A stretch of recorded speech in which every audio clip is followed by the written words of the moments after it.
Welcome back, baseball fans. A 1981-84 off-season look. We are into our third video grouping teams in the middle section. Their time to make moves in the off-season. We've had the top 16 teams in draft order make some moves. To this point, tonight, we're going to go through teams 17 to 24: Atlanta, Toronto, Arizona, Kansas City, the Cubs, California Angels, Milwaukee, and the Giants. Looking above, the 16 teams above now, it's getting closer and closer. Seattle's a +1, the Dodgers are a +1. That has to be figured out. But we're going to move through this draft as things have gotten a little bit, it's slowed down a bit, and it's with the blockbuster deals happening already, which were very satisfying, by the way.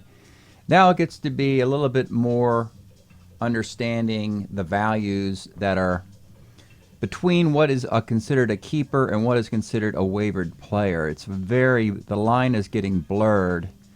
And as far as talent to be traded, some teams are thinking, do I really want to trade for this guy when he might be on waivers? I can get him that way. And then we're also trying to get some players through baseball history to their proper destinations if it works. So the process gets a little more difficult as you get further and further down the list. The beauty is, coming up with 50 players I put on the trade block, most of the blockbuster guys and trades are done in a historic sense. And so now when I look at my list that was once 50 players,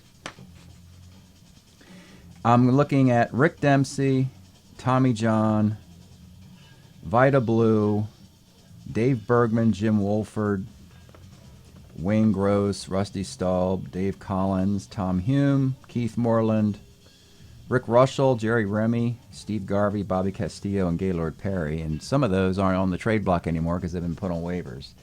So it's starting to settle down until, I guess you call it day 2 or day 3 of the draft in the NFL as a comparison.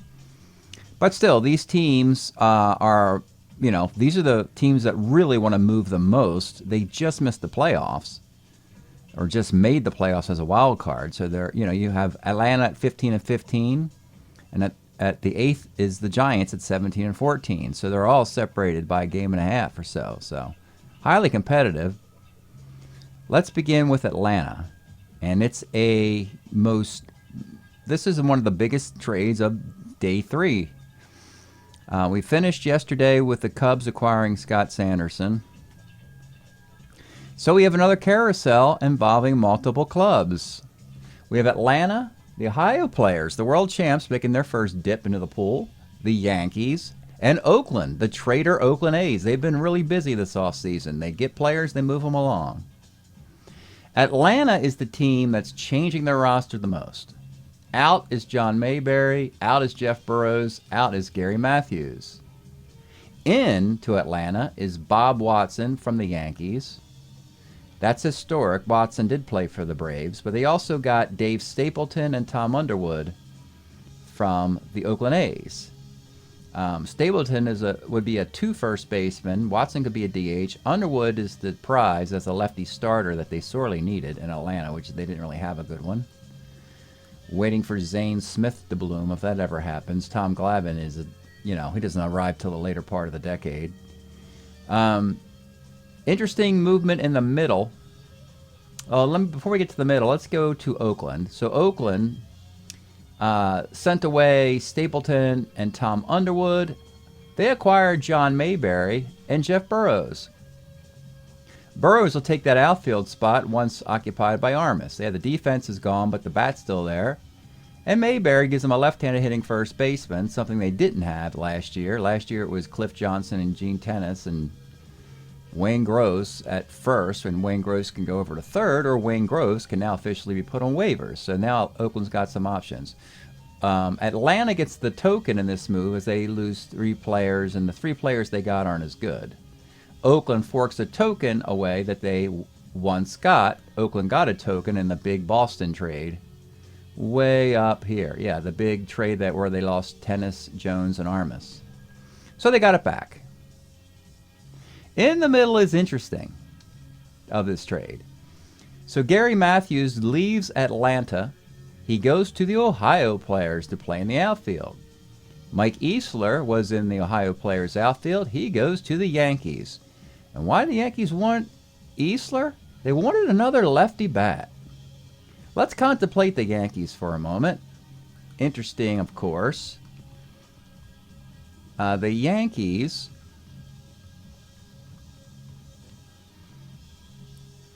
currently, it's Reggie, Mike Easler, Willie Randolph, Tommy John. That seems pretty straightforward. They acquired a retiring player, Terry Crowley, who was a left-handed bat. Another lefty bat, Jay Johnstone, goes on waivers. Another lefty catcher, Dave Rader, goes to retirement. And another left-handed bat, Jim Spencer, goes on waivers. So the Yankees really needed Easler as a left-handed bat. They'll be promoting from within Don Mattingly, left-handed bat. That still just gives them Easler, Mattingly, Greg Nettles, Larry Milbourne, and the fifth guy is Reggie Jackson. Very interesting. He's the last trade chip that I didn't announce because he is going to be the key moving forward here. We don't know what we're going to do with Reggie yet. We can't trade him to the California Angels, where he should be going. And why is that? Because it's Fred Lynn, it's Gene Tennis, a catcher, Rod Carew at first base, Jerry Garvin's a lefty reliever. Don't think the Yankees want Gene Tennis or Jerry Garvin back for Reggie. And frankly, the Angels would be fleecing everybody if they add Lynn, Carew, and Jackson in one off season after going deep into the playoffs the last 3 years. It would seem on the outset that the Angels are getting some insider moves from the commissioner. I certainly don't want to do that. I'm not a big fan of the Angels anyway, but it seems like I'd be helping them out way too much. Again, losing Reggie for that? No. They got to get something better. Catcher, they lose Dave Rader. They still have Alex Trevino. Yeah, they could use Gene Tennis. The other lefty was Jerry Garvin. They got Dave Righetti, who could be a starter. And the Angels are saying, why don't you move Righetti into the rotation where he belongs with Guidry, add Garvin to the bullpen, add Tennis as your catcher. That still doesn't work because that's two keepers. It's something to put on the back burner for now. So we don't know if Reggie is going to go to the Yankees. One team he's not going to go to is trading him back to the Oakland A's. That was going to be a destination for Reggie. Henderson, Murphy, and Armas. Could be Henderson, Murphy, and Reggie Jackson with the 82 California card, just to tick the Angels off for more. But I really think the move to make is that an expansion team, Las Vegas, they have Dave Winfield. So it almost seems that in a fitting way, maybe Winfield and Reggie get traded for each other with their 82 cards. Reggie getting an 82 card and Dave Winfield's present day every 82 card. That's what it's looking like. And of course, the final option, just keep them. And it's looking more and more after looking at all these things to do with Reggie, you know. He should be a lifetime Yankee. I mean, he certainly shows up for all the old-timers games. Why not just let him finish in New York altogether and not send him to the Angels or the A's? That would put Easler, Reggie, and Don Mattingly in the middle of that Yankee lineup.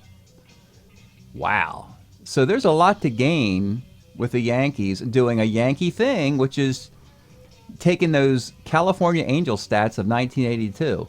So originally they were going to trade for Don Baylor, but they don't really need a right-handed bat. And they were going to trade Tommy John for lefty reliever Juan Agosto. Now it would be Jerry Garvin. So it's wait and see. And why is it wait and see?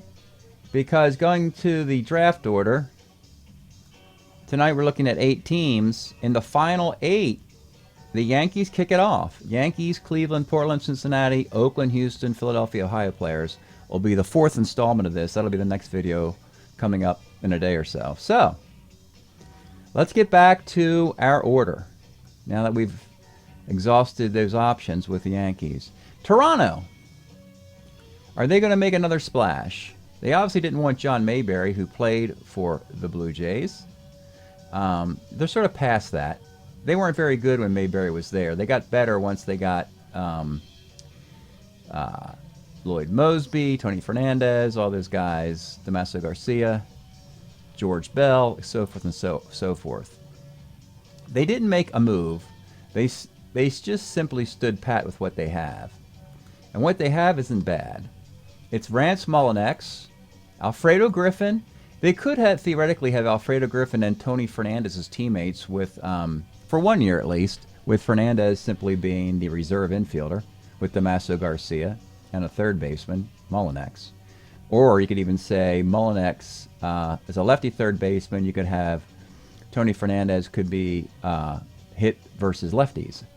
A switch hitter was better against lefties in his first year. In any event, Clancy and Steve complete that all season. They look fine. Toronto's looking more like Toronto. Next team in the draft order, Arizona Diamondbacks. They actually added a keeper to this roster instead of losing one. Arizona made a trade with Seattle. They sent Tony Bernazard. Bernazard got some phone calls from the White Sox, who he played for. I think he played for Cleveland as well. He played for Seattle as well.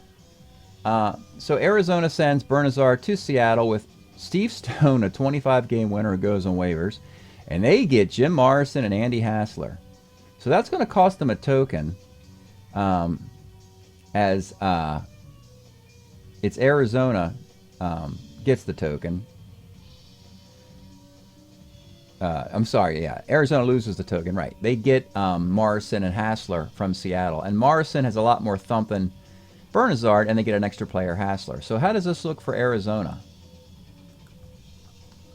With a 5th player that they still have to mull over. Don't expect a lot from expansion teams, but it's Jim Morrison. He doesn't have to play second base anymore. He can go play third base, where he's not going to hurt you with his defense as much, because they have Ryan Sandberg, who was playing third base. Now he can move over to second base, where he belongs, and they can upgrade him into his 1984 card. Win-win for the Arizona Diamondbacks in a very winnable division, year in, year out. Joining Chris Spire, Ellis Valentine, and Hassler and Bob Welch, so they can decide which one of these keepers should they put on waivers.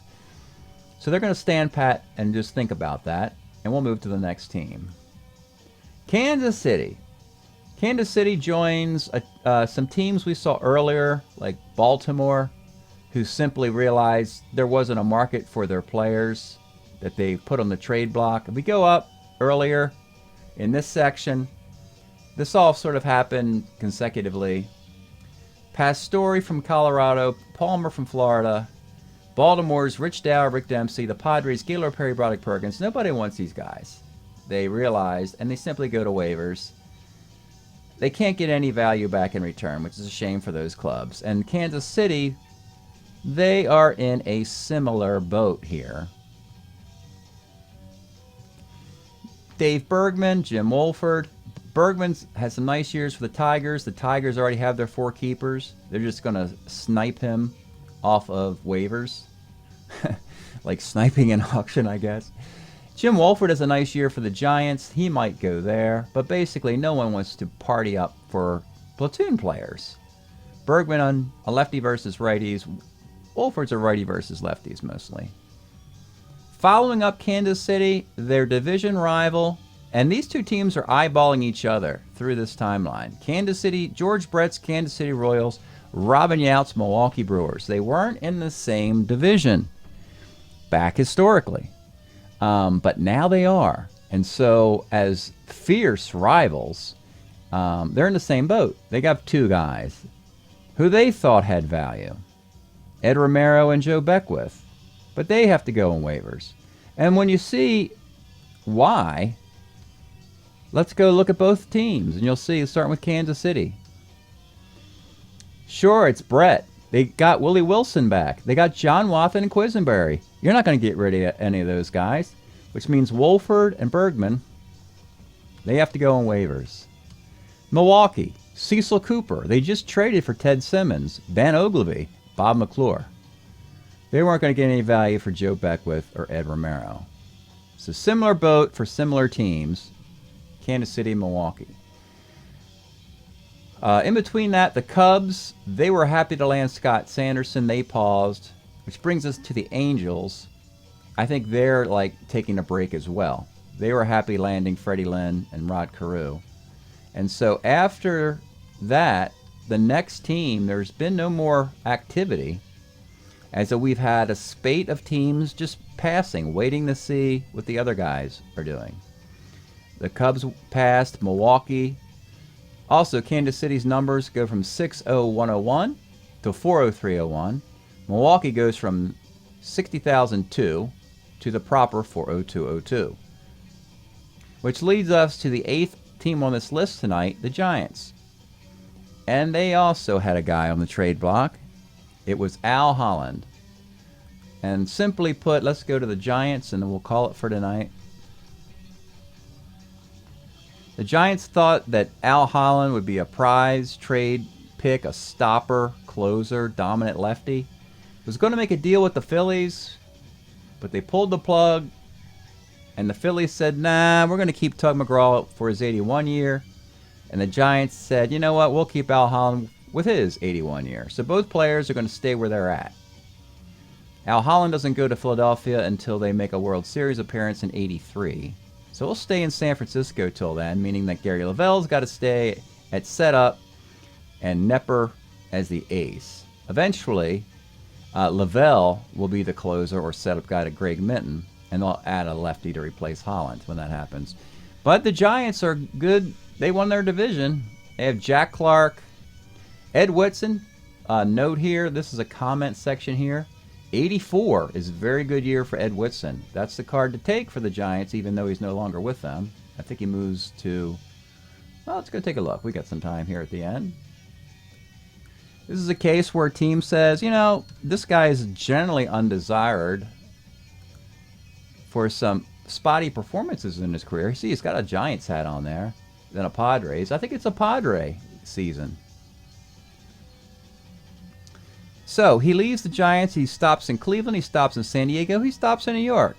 You know, when you stop that many times, you know, it means that they're not particularly happy with you.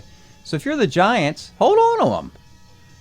Take the 1984 season away from a division rival, the San Diego Padres, a team that goes to the World Series in '84. Remember, the Padres have already tooled up. You saw them make a deal for Bruce Sutter earlier. So they're gearing up for the '84 World Series, and the Giants are just trying to hang in there, ride the momentum of the division title a year ago until they start to lose the Al Hollands and eventually the Ed Whitsons of the world. But they could even keep the '81 Ed Whitson card with a 4.02 ERA and a 1.43 WHIP. But that's the plan for the Giants, keeping it together. And if you look at the Padres, who are they really going to trade to get him off the Giants? Lawler, Gaylord Perry's going to waivers. Dave Dravecky, Juan Eichelberger's got 1 year left. George Frazier, De Leon, Gary Lucas, they're all Padres. That could trade Manny Trio, but I wouldn't trade him. I'd hold on to Manny Trio. Of course, Salazar, Templeton, Steve Trout doesn't have the value you'd want if you're the Giants. So it's sort of a stand pat at this point. These player names I'm bringing up, they're just not historically as significant. There's a big, if you haven't watched the first part of this video, you really should. Day one, because there's a big difference when you're trading Ted Simmons and Templeton and Ozzie Smith and Raleigh Fingers and Bruce Sutter, you know, Hall of Famers, Willie Hernandez, the Big Pachoric, Floyd Bannister deal, Don Sutton, Willie Randolph, Willie Wilson. I mean, these players are just a cut above of the player movement that's happening in the middle of the draft. That's it today for part 3. Next time we do the video, it will be the final 8 teams, plus once we get past the final 8 teams, we'll go through and make any additional changes so that the entire league is at 40202 per team. Right now, there is the number 1357645. That means we have 7 too many keepers, we have 12 too many waivered guys, and we're still short 19 retired players. These waivered guys, some of them keepers moving the waiver list, they're going to go all the way into retirement. Some of them will, because we just don't have enough players willing to ride off into the sunset. All right, thanks for checking this out, folks. We'll see you next time.